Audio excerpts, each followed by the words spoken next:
एक समय बदलता है। समय कब क्या आएगा, कैसा आएगा, क्या होगा, ये किसी को नहीं, किसी को नहीं।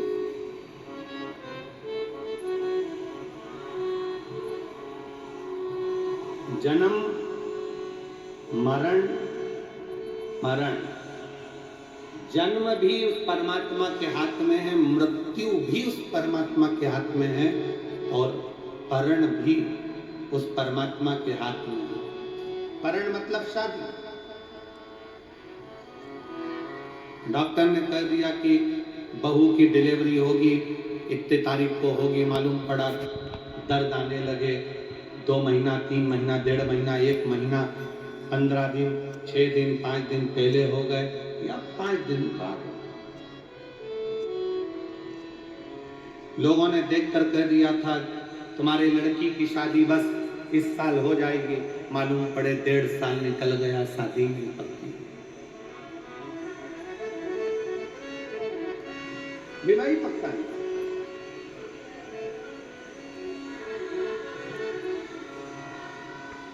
डॉक्टर ने कह दिया घर ले जाओ, इनकी अंतिम सांसें चल रही है, सेवा करो, मालूम पड़े 2 साल निकल गए, 4 साल निकल गए। और किसी ने देखकर कहा था कि इनकी उम्र बहुत लंबी है, मालूम पड़ा कोरोना आया और प्राण छूट गए। किसको मालूम? जन्म, मरण, परण, ये 3 शिव के हाथ, आपके और हमारे हाथ में नहीं है। चाहे किसी को कुछ भी बता दो, कैसे भी अच्छा कर्म करते चले, श्रेष्ठ कर्म।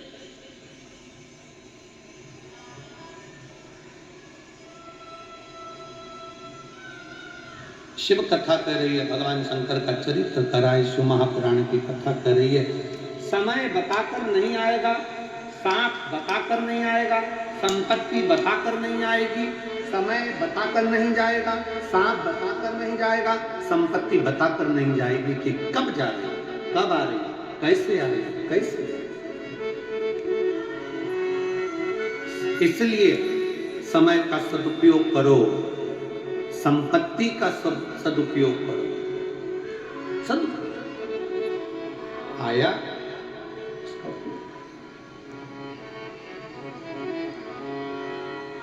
एक कितना सुंदर संवाद शिव महापुराण की कथा में आता है। एक बार श्री देवऋषि नारद भगवान विष्णु के पास पहुंच गए।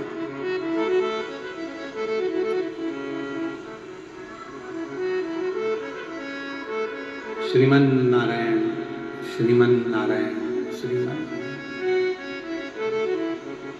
और देवऋषि नारद भगवान विष्णु के पास में गए तो भगवान विष्णु से कहा, प्रभु मनुष्य के पास कब समय अच्छा आता है, कब बेकार आता है, उसको मालूम नहीं पड़ पाता। कब उसे संपदा मिलेगी, कब नहीं मिलेगी, उसको ज्ञात नहीं हो पाता।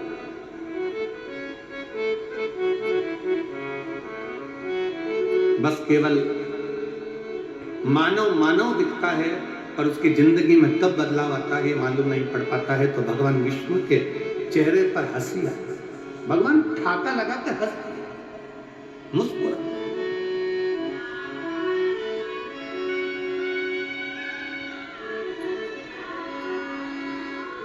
खूब हंसे और नारद जी का हाथ पकड़कर भगवान नारायण उनको शंकर जी के पास में ले गए। बाबा भोलेनाथ बैठे थे। शंकर भगवान को नारद जी का कोई संवाद नहीं मालूम है, शंकर भगवान को भगवान विष्णु का कोई संवाद नहीं मालूम है, शंकर भगवान को इन दोनों की कोई बात नहीं मालूम है। पर पहुंचे और पहुंचते से भगवान शंकर हंसना प्रारंभ हुआ, शिव जी मुस्कुराना प्रारंभ हुआ। नारद जी से सहन नहीं हुआ। नारद जी ने पूछ लिया, प्रभु हमने ना तो हमारी बात आपने सुनी, ना भगवान विष्णु की बात आपने सुनी, और आप हंस रहे, आप मुस्कुरा रहे, इसका कारण क्या? भगवान शंकर ने कहा, नारद मैं जानता हूं कि तुम क्या पूछना चाहते हो, कि संसार सागर में सब एक जैसे नजर आते हैं, पर ना जाने किसका ग्रह, किसका समय कब बदल जाए और कौन कहां बैठ जाए, इसका भरोसा नहीं किया जा सकता, इसका भरोसा नहीं किया जा सकता।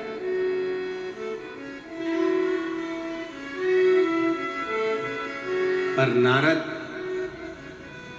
व्यक्ति, मनुष्य अपने कर्म को करता करता करता करता करता करता एक जैसा दिखता दिखता अंदर से पूर्ण तरह से खाली होता चले जाता। हाथी आया आपके भटिंडा में? कभी हाथी का दर्शन किया है आप लोगों ने? अरे बोलो तो जम के। इधर आता है हाथी? नहीं आता? आता है? अच्छा। नहीं तो टीवी में तो आजकल रोज आता है, छोटे छोटे बच्चों के लिए एक मोटा हाथी। नहीं, टीवी में तो बच्चों को खाना भी माता है वो हाथी दिखा के खिलाती है आजकल। जब तक मोटा हाथी चालू ना करो जब तक वो खाना नहीं खाए।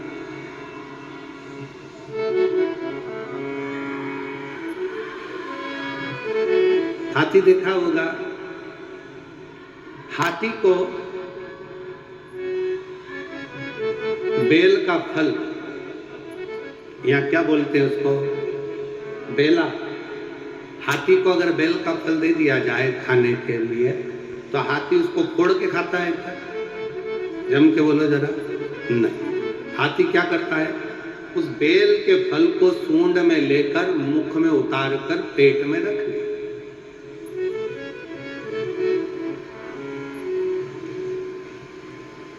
फिर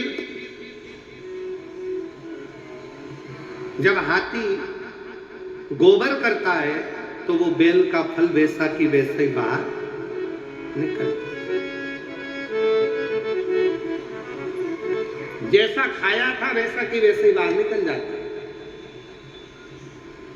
पर उस बेल के फल को आप तोड़ कर देखना, उस गोबर में से उठाकर वो बेल के फल में अंदर गूदा नहीं रहता है, केवल खोल खोल रहती है और गूदा उसमें से चला।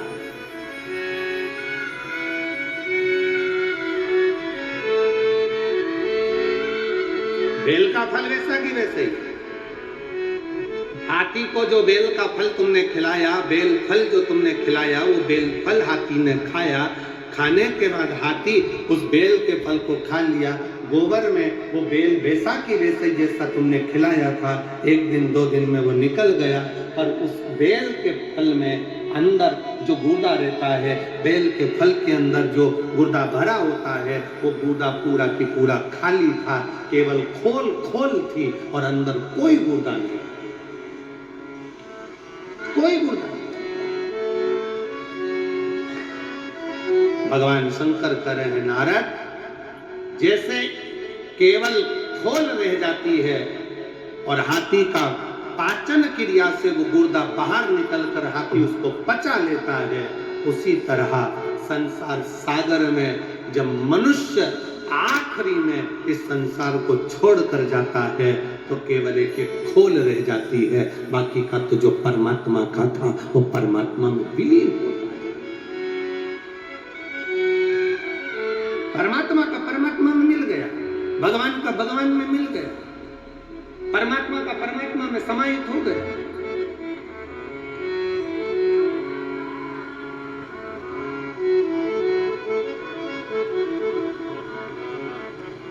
एक बेलपत्री में, एक बेलपत्र में, एक बेलपत्र में वो तत्व होता है। अगर शंकर पर चढ़ी हुई बेलपत्र को आप खा रहे हो तो बेलपत्र में वो फल होता है कि आपके शरीर के जितने रोग हैं, चाहे वो बीपी हो, चाहे शुगर हो, चाहे थायराइड हो, चाहे सोराइसिस हो, जो भी बीमारी है शरीर, धीरे। हाँ, कई लोगों को बेलपत्र खाने पर जीवान में छाले आ जाते हैं, किसी किसी को बेलपत्र खाने पर जीवान तोरी तोरी हो जाती है, हार्मोनियम। बेलपत्र खाने पर कई बार जीवान तोरी तोरी हो जाती है, बेलपत्र खाने पर कई बार मुख में छाले आ जाते हैं, बेलपत्र खाने पर कई बार भोजन में स्वाद नहीं आता है, भोजन में स्वाद नहीं आ पाता। तो निवेदन है, आप ऐसे नहीं खा सकते तो उसको कर गोली बनाकर पानी से निगल जाए। पर बेलपत्र हमारे जीवन में, हमारे स्वास्थ्य के लिए लाभदायक है। एक पत्र है बड़ा सुंदर,